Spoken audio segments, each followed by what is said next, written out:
tardes o buenos días también. Más bien buenos días en América. Aquí ya estamos, buenas tardes.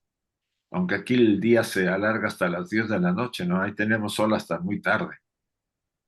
Pues bienvenidos a esta sesión que tenemos el 15 de junio. Vamos a mediados de las sesiones del mes de junio. Aunque hemos tenido en este mes, vamos a tener cinco sesiones. La siguiente semana, si no hay algún cambio, estaría Miguel Ángel y la última estaría Oscar, ¿sí? Bien, pues vamos a iniciar.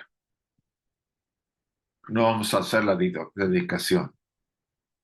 Oh, tu sol dorado del esplendor más excelente, ilumina nuestros corazones y llena nuestras mentes. Así que nosotros, reconociendo nuestra unidad con la divinidad que es el corazón del universo,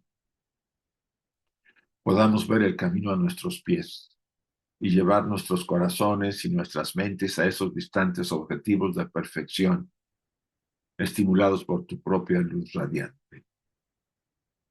Así sea. La meditación.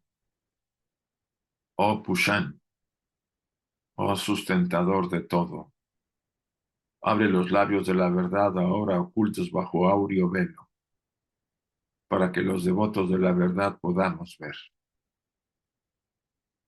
Del Brandaranyaka Upanishad. Así sea también. Bien, aquí tenemos las fechas para este trimestre, junio, julio y agosto. Y también las claves se vienen repitiendo y el horario. No creo que se cambie este horario hasta que empecemos otra vez en invierno, noviembre, o sea, el otoño-invierno cambiaría otra vez en España, pero eso todavía está lejano. Las mismas claves, siempre lo repito, pero es importante que lo tomen en cuenta. El día de mañana está el programa de la presentación que hace el doctor Rey sobre las Collected Writings de la señora Blavatsky, el tomo número 12. Los horarios y las claves son las mismas que tenía antes con las cartas. Muestra de un lado la luz y del otro la oscuridad o el fuego, ¿no? La parte, la parte de Satán. Lucifer es la estrella de la mañana, la luz, el ser más radiante que emanó de la fuente, y también tiene su contraparte, su polaridad, que es Satán. Este punto es importante que lo consideremos. Dice, la versión de Indra es el San Miguel de Panteón Indo, el jefe de la hueste militante. Pero volviendo a la Biblia, vemos a Satán, uno de los hijos de Dios, convirtiéndose según la interpretación exotérica, o sea, dada por las tradiciones religiosas monoteístas, en el demonio y en el dragón, en su sentido infernal y mal. Ahí va a haber siempre una polémica. Creo que el condicionamiento que se ha recibido a través de las tradiciones monoteístas de estos siglos, sobre todo el cristianismo, para que lo estamos hablando, sobre todo en Occidente, ha inculcado mucho la idea de que la luz es el único elemento importante y la oscuridad debe ser destruida. Los que conocen un poco la tradición oculta saben que luz y oscuridad son las dos caras de la moneda, es el logos, el primer logos manifestando uno de sus aspectos, que es el segundo logos, luz y oscuridad. Es inevitable. Todas las jerarquías, sin excepción en este universo fenomenal, son duales, tienen polaridad. Algunos tienen más luz que oscuridad y otros tienen más, se equilibran ahí la oscuridad con la luz, vamos a llamarlo así. Pero no interpretemos la oscuridad como la tenemos, vamos a decir, degradada desde el enfoque de la tradición oculta. Perdón, desde el enfoque de la tradición exotérica, como aquí viene, ¿no? Aquí se le denomina el demonio y el dragón. Y es importante anotar que el dragón es un símbolo superior, no degradado como se ha llegado en la tradición cristiana. Esta declaración siempre la he puesto y bueno, tratamos estos temas y creo que la deberíamos reflexionar en este momento. Dice, no hay demonio alguno, no hay ningún mal fuera de la humanidad para producir un demonio. ¿Sí? El mal es una necesidad y uno de los sostenes del universo manifestado. Esta declaración es muy importante. Es una necesidad para el progreso y la evolución, del mismo modo que la noche es necesaria para la producción del día y la muerte para la vida, para que el hombre pueda vivir por siempre. Una declaración importante de la señora Blavatsky. Reflexionen, el mal es una necesidad y uno de los sostenes del universo manifestado. Pero en la Cábala, ahí ya viene otro aspecto que se menciona, Samael se llama, que es Satán, según la Cábala, es presentado como idéntico a San Miguel, el matador del dragón. O sea, hay una mala interpretación de todas estas, de estos personajes del lado de la oscuridad. ¿Cómo es esto cuando se dice que Selem, la imagen, refleja igualmente a Miguel y a Samael, los cuales son uno? Ambos proceden según se enseña de la Ruach, el espíritu, Neshama, el alma, y Nepesh, la vida. Todos estos seres, parte de ellos son dentro de las jerarquías, fueron emanados para formar parte de de todos los elementos necesarios para la evolución de este globo, vamos a decir, de este sistema. Pero se les fue degradando como Samael se le identifica con Satán dentro de la doctrina cristiana y muy probablemente dentro de otras tradiciones, sobre todo las variantes cristianas que existen, protestantes, y en el Islam también ha de haber desde el punto de vista exotérico. O sea, no se quiere significar que nos volvamos oscuros, se quiere significar que no podemos negarle a la parte oscura, que son los obstáculos que vamos enfrentando en la vida. Lo necesitamos para ir progresando y creciendo. Crece nuestra conciencia a base de superar cada vez más los retos que la vida me presenta. Y si no hubiera esto, no habría, si ya realmente estuviéramos listos, seres espirituales, amantes, hijos de Dios y bondadosos a Dios, pues no habría evolución porque no habría necesidad de hacer una evolución, dado que ya estaríamos puros y elevados. Si somos humanos es porque hay imperfección, y esa imperfección es la que se está puliendo en cada vida, cada oportunidad, cada cada caída es para levantarse, aprender, resolver. A veces no, somos necios y la misma piedra, como dicen, uno se cae más de 100 veces. Pues por eso los largos periodos de encarnaciones constantes. ¿Por qué? Porque necesitamos aprender ciertas lecciones que se vuelven a presentar con variantes.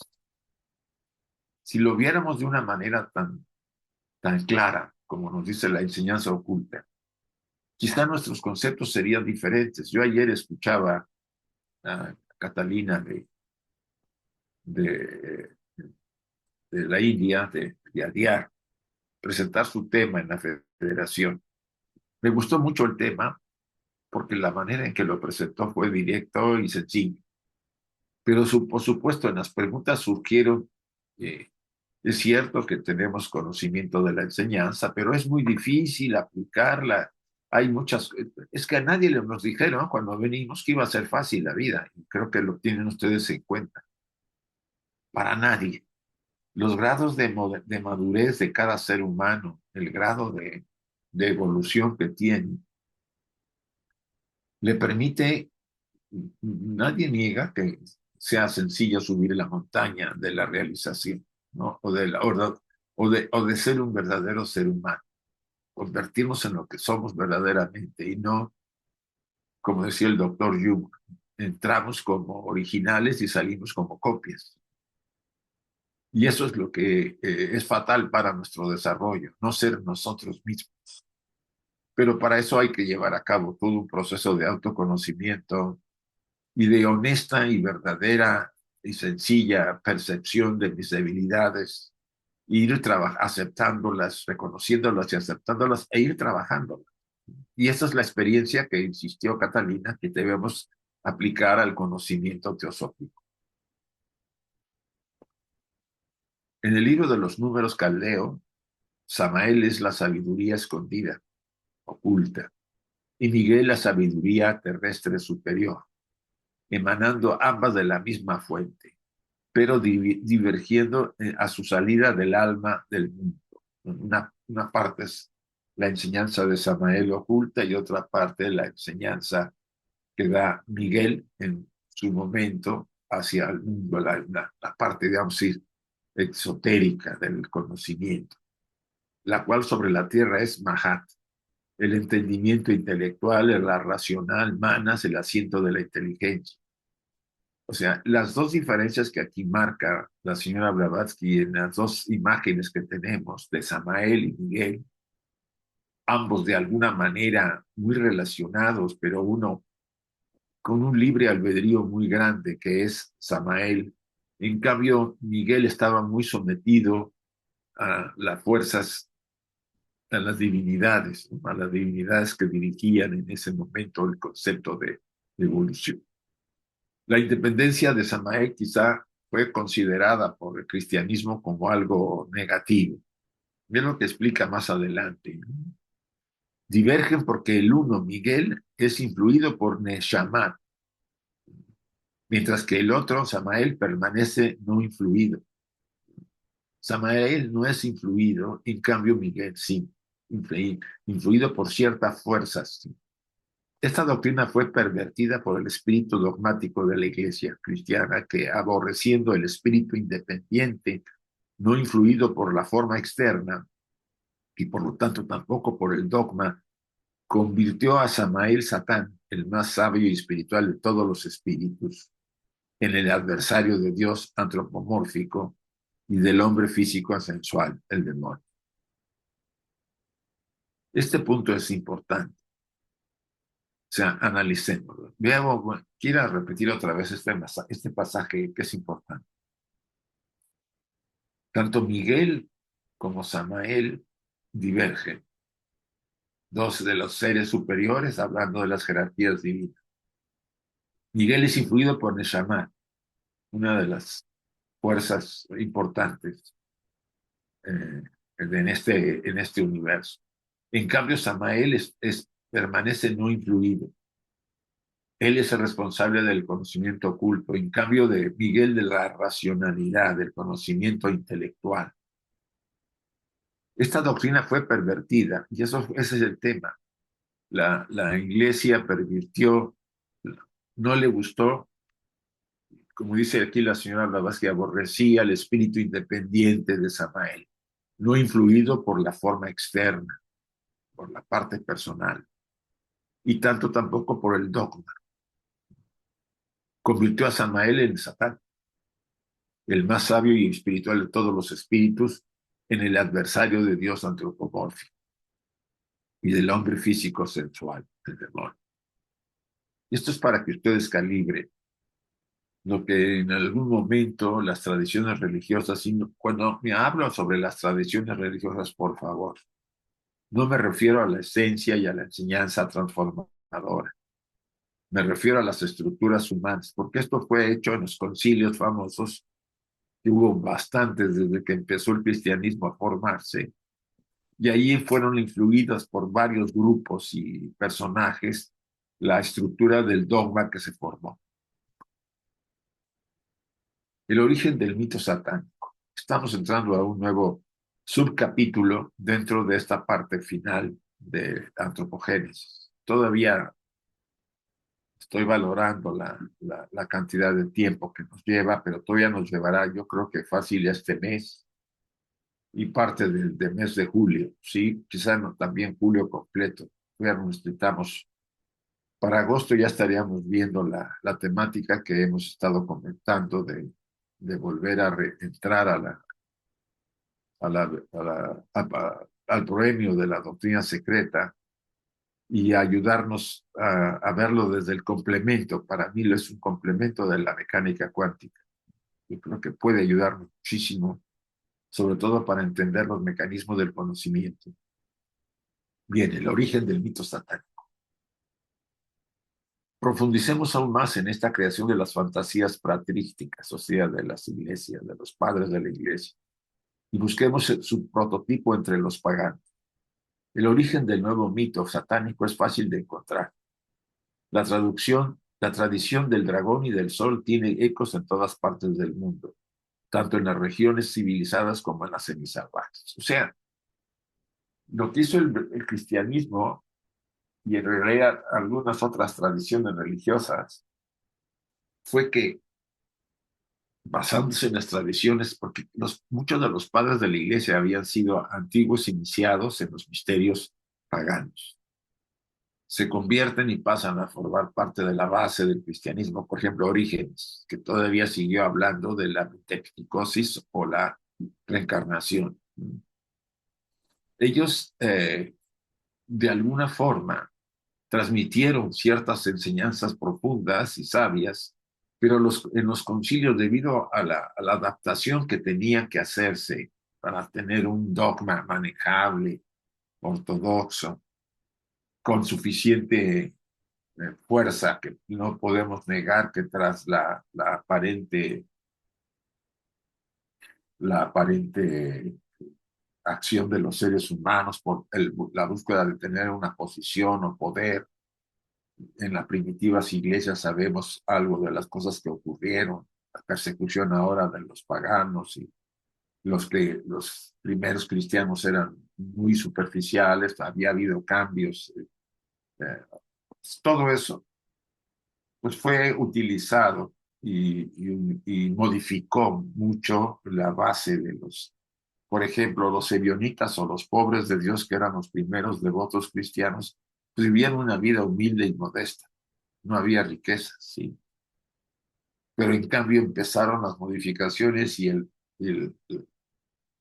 Roma, cuando cambia y se convierte al cristianismo en una religión oficial, pues se interesó a las élites a formar parte de esta nueva tradición y fueron destacando posiciones, la búsqueda del poder, el uso de la influencia, bueno, todo eso lo sabemos y ha pasado en muchas tradiciones religiosas, no es la única. Algunas lo han evitado hasta donde se ha podido, quizá el budismo, pero casi en algunos países cuando se adapta, pues vuelve a surgir nuevamente ese ego personal que utiliza ahora la tradición religiosa para poder elevarse. Es un verdadero reto. Se originó, dice, es un comentario de la señora Blavatsky, de los cuchicheos entre los profanos respecto de las iniciaciones secretas y se estableció universalmente por medio de la religión heliólatra antes universal, la adoración al sol y al dragón. Y ahorita vamos a ver más algo de eso. Hubo un tiempo en que las cuatro partes del mundo estaban cubiertas de templos consagrados al sol y al dragón, pero el culto se conserva ahora principalmente en China y en los países budistas.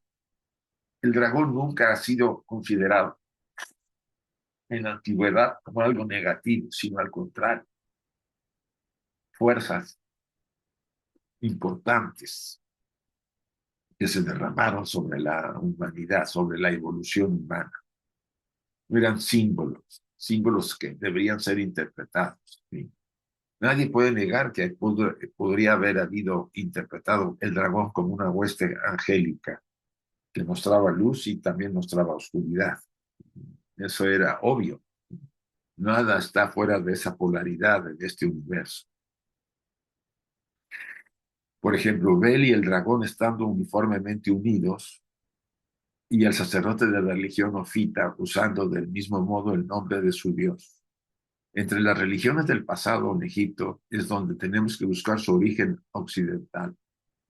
Los sofitas adoptaron sus ritos de Hermes Trismegisto y el culto heliólatra con sus dioses soles, cruzó al país de los faraones desde la India. O sea, la influencia de la India se marcó en Egipto, en esta fase del desarrollo, sobre todo en las primeras etapas. Imperio, cuando los faraones empezaban en el imperio antiguo, después el imperio medio, después el imperio nuevo y después la última fase o decadencia ptolemaica. No podemos negar que la tradición egipcia pasó por diferentes fases, ¿sí? La influencia del conocimiento oculto en la enseñanza es muy patente, incluso a pesar de las diferentes, vamos a decir, tradiciones religiosas en Egipto. La, la, la de la que estuvo desarrollándose, por ejemplo, en Tebas, con Luxor ahora, que era la adoración a Amon-Ra, o la que se desarrolló en la antigua capital, Memphis, ¿sí? Que tenía que ver mucho con el sol, ¿no? O sea, estas tradiciones se fueron modificando a pasar los miles de años. Estamos hablando de 3000, por lo menos en el imperio ubicado históricamente, ¿no? En esos 3000 años más o menos. Eh, Desde las impresiones que se encontraban en las pirámides, en los escritos, en las paredes de las pirámides, en las primeras dinastías, por ejemplo, la pirámide de Pepi, tiene ya los primeros escritos. Ahí ya se hablaba de los procesos de solares y las prevenciones que buscaba el faraón para poder cruzar el cielo. Recuerden que se subía a la barca del dios, el faraón, el dios solar, y cruzaba del lado oscuro, del otro lado de la luz, la oscuridad, que era el Amenti, ¿no? El lugar para los muertos, donde desencarnaban. Y él luchaba contra una serpiente que se llamaba Ophis, que era parte de esa oscuridad a la que siempre vencía cada noche cuando regresaba en el amanecer del siguiente día. Todo un enfoque muy importante que converge totalmente o en gran parte con la tradición oculta, a pesar de las modificaciones que se hicieron en los siguientes siglos, dependiendo de las diferentes corrientes, eh, vamos a decir, religiosas que se incluían mutuamente y que tenían que ver mucho con los centros físicos, ¿no? Con Tebas o Memphis. A veces estaban los sacerdotes de Tebas tenían un gran poder y primero fueron los de Memphis, que fue el antiguo imperio de la primera fase, después Tebas, el imperio nuevo, etcétera, etcétera. En los dioses del Stonehenge reconocemos a las divinidades de Delfos y de Babilonia, imagínense, y en las de esta última a los devas de las naciones védicas, para que vean la mezcla que había en la antigüedad de las tradiciones religiosas. Bel y el dragón, Apolo y Pitón, Krishna y Kaliya, Osiris y Tifón, son todos bajo diversos nombres, siendo las posteriores Miguel y el dragón, Rojo y San Jorge y el dragón. O sea, las polaridades, se fijan. En todos había polaridades. Desde Stonehenge en Inglaterra, en Noruega, en Caldea, en la India, en los Puranas, en los Upanishads, ustedes encontrarán siempre la lucha y el equilibrio entre las dos fuerzas, necesarias, como dice la señora Blavatsky, parte importantísima de nuestra evolución. Como Miguel es uno con Dios, dice así el pasaje, o su doble, para propósitos terrestres. Recuerden que Samael es para propósitos ocultos y Miguel para propósitos terrestres. Y es también uno de los Elohims. Acuérdense que en el Génesis se habla de los Elohims que observan al hombre en el paraíso y están cuidando que no coma del árbol del bien y el mal. Y lo primero que hace Eva es ir a comer de ese arbolito. El ángel guerrero, así se le considera a Miguel, es por tanto una simple permutación de Jehová. Miguel está muy relacionado con Jehová, de acuerdo aquí a la doctrina que menciona la señora Blavatsky. Sea el que fuese el suceso cósmico o astronómico que primeramente dio lugar a la alegoría de la guerra en los cielos, hay que buscar su origen terrestre en los templos de iniciación y en las criptas arcaicas, y la prueba en que es que vemos lo siguiente. Se habla mucho en la tradición cristiana, ¿no? La guerra en los cielos tiene que ver, incluso porque en el Apocalipsis hay alguna parte que se menciona esa guerra. Desde el punto de vista oculto, no podemos negar que ha habido en el pasado, y no en la época en que el cristianismo se formó, sino miles de años antes, en las etapas Atlante y Lemur. Es muy probable que hubo esa, mucho antes de cuando se formó este universo,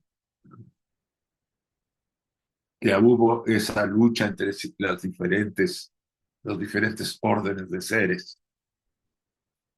Y esas luchas pues siempre vengaron sufrimiento en cierta forma, y ya cuando los humanos estaban poblando la tierra, pues los afectaba. O sea, no se puede negar que ha habido estas luchas. ¿Por qué? Aquí tendríamos que hablar de que este universo es más inmenso de lo que ustedes y yo imaginamos. Y ahora la física, la nueva ciencia, la astrofísica, nos habla de que hay multiuniversos, o sea, que hay universos paralelos al nuestro. Y esos universos, por supuesto, están también habitados por cientos de miles de seres y planetas habitados. O sea, lo que quiero decirles a ustedes es que en esta aparente sensación de reducción que tenemos los que vivimos en este plano material, en el planeta Tierra, estamos perdidos. Somos una minúscula partícula de la inmensidad de vida que se mueve en este universo, en nuestro plano, por lo menos.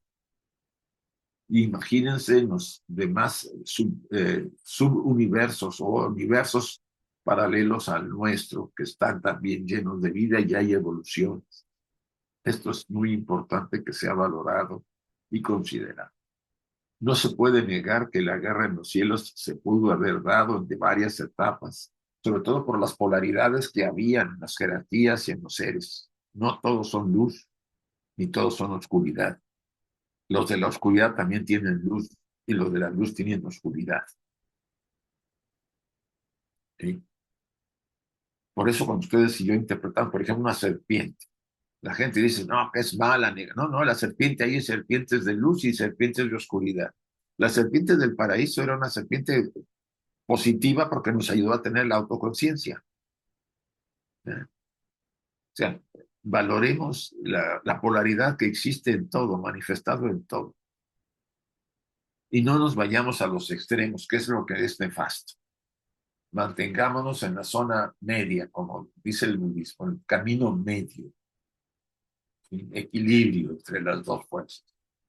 Poseemos, de acuerdo a la psicología analítica del doctor Jung, una sombra y un ser divino en nosotros. Tratemos de equilibrar, no yéndonos ni al extremo de la luz ni al extremo de la oscuridad, sino mantengamos un equilibrio.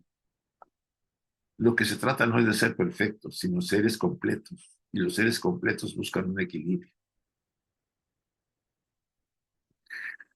Ah, aquí dice, para retomar lo que viene, ¿no? Dice, sea lo que fuese el suceso cósmico o astronómico que primeramente dio lugar a la alegoría de la guerra de los cielos, un suceso astronómico, probablemente a mí me llama la atención sobre todo en la formación de los planetas. Ahí seguro que hubo guerras. Origen terrestre en los templos de iniciación. En las iniciaciones había una lucha. Y en las criptas arcaicas y en las pruebas.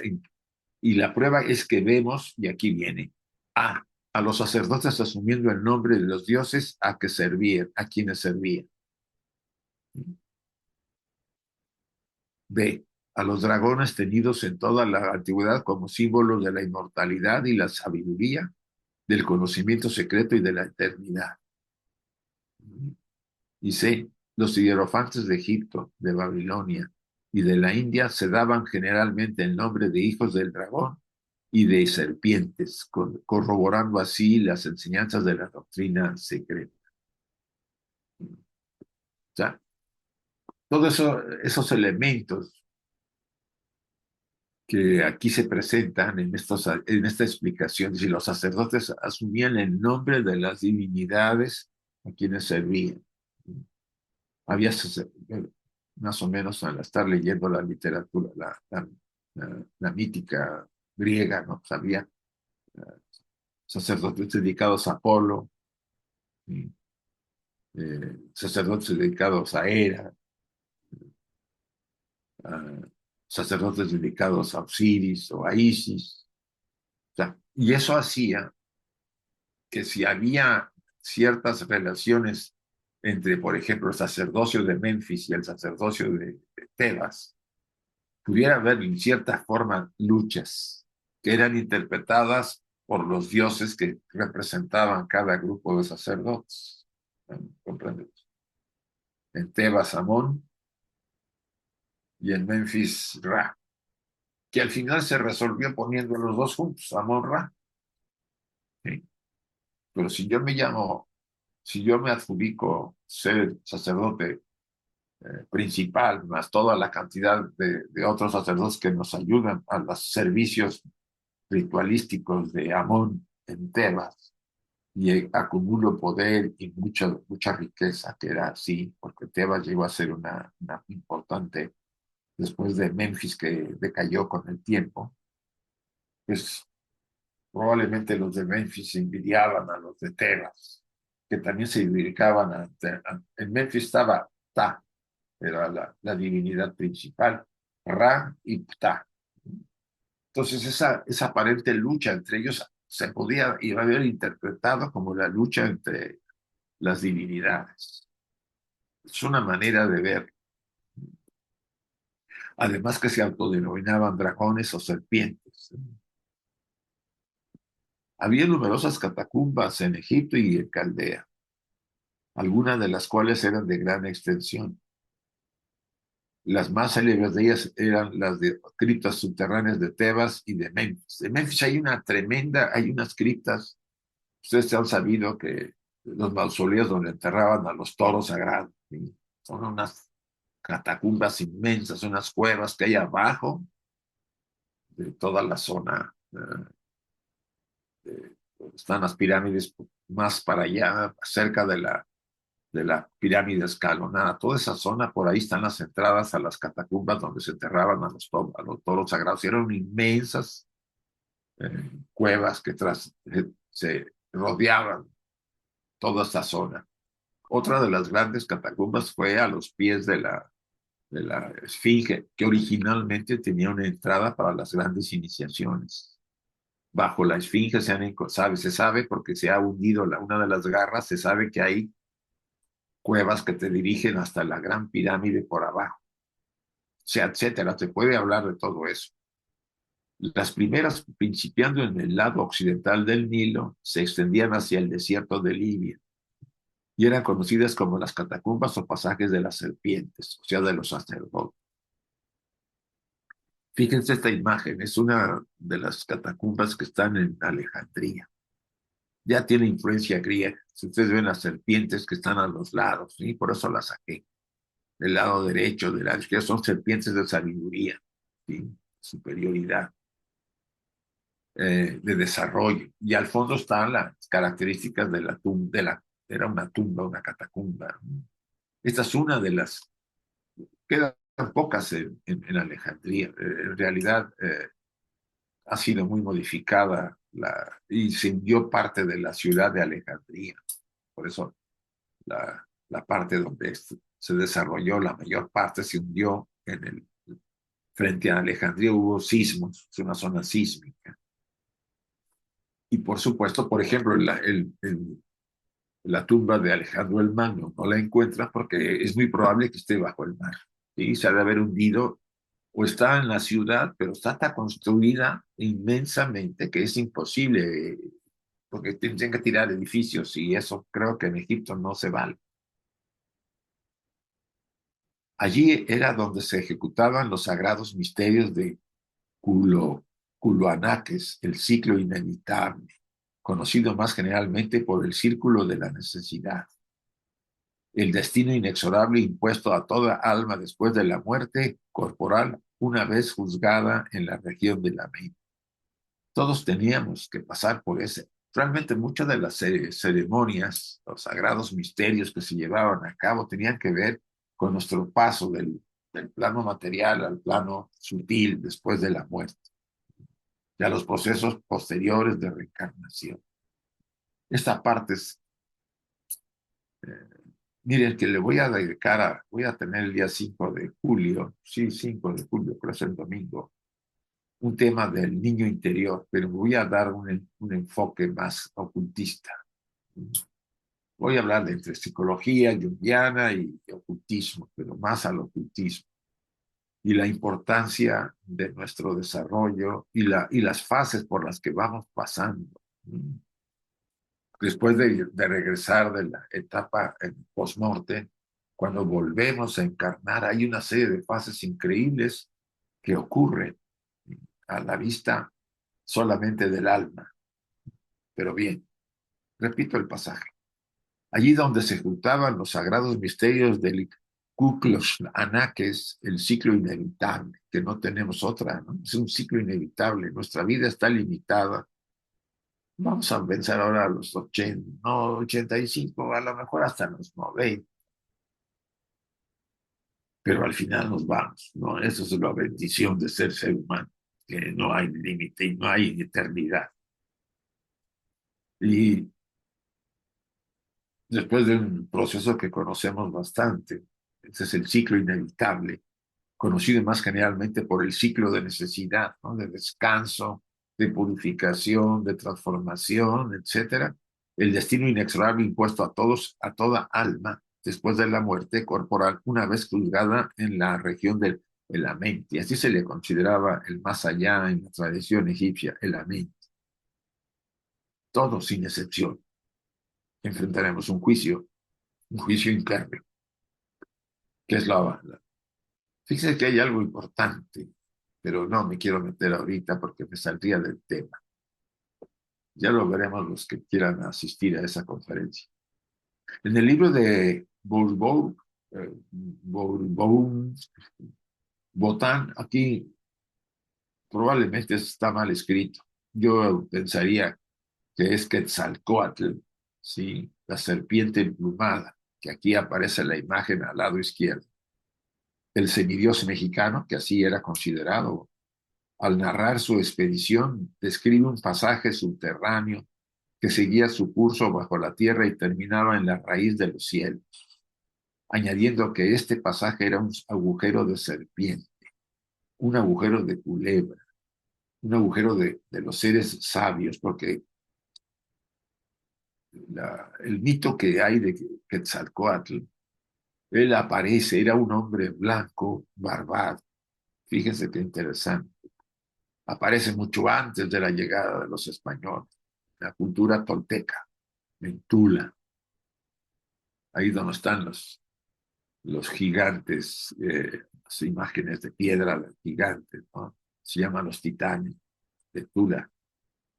Ahí aparece y da al pueblo la enseñanza, el cultivo del maíz y la, la forma de formar poblaciones, o sea, cómo legislar leyes que pudieran ayudar a mantener cierta armonía, etcétera. O sea, aporta la sabiduría, como lo hace en Egipto Osiris cuando él gobierna.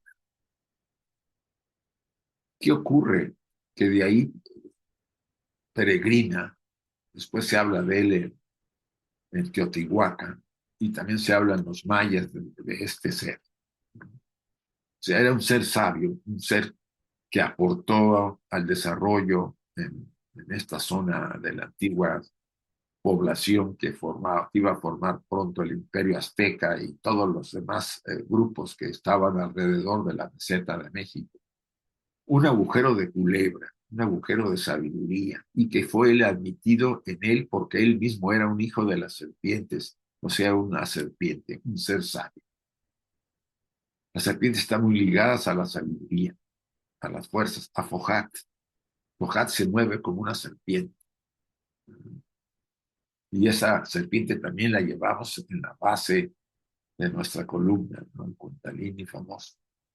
Entonces, todo esto, lo que se trata de presentarle al público, a los lectores de la doctrina secreta en esta parte de la antropogénesis, es la influencia de esas polaridades en las tradiciones, inmersas en los ritos, sobre todo de iniciáticos, y en los ritos de ayuda a la etapa post-mortem, al más allá, que fueron en un momento malinterpretados y se habló de guerra. O sea, ustedes consideran que las jerarquías que están gobernando el plano material, con Lucifer, Satán a la cabeza,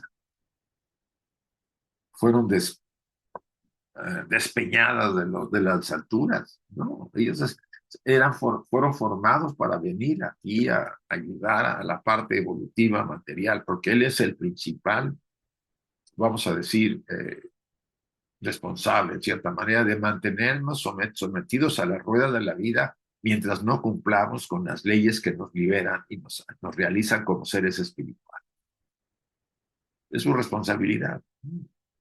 Estamos suponiendo que entramos a la universidad, pero pues estamos, repite y repite el primero, el segundo, el tercero, y la carrera que quiera.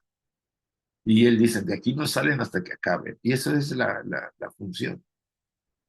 La universidad es la vida.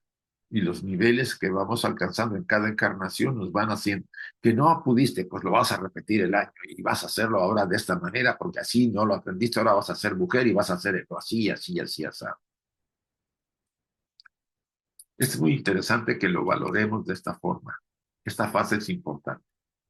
Bien, creo que llegamos a la última parte. Bien, y vamos a dejar de compartir. Y vamos a hacer la invocación para terminar. Les pido a todos unos minutos y repitamos internamente las siguientes frases. Oh vida oculta que vibras en cada átomo. Oh luz oculta que brillas en cada criatura. Oh amor oculto que todo lo abarcas en la unidad. Que cada ser que se sienta uno contigo sepa que es uno con todo lo demás. Así sea. Gracias a todos.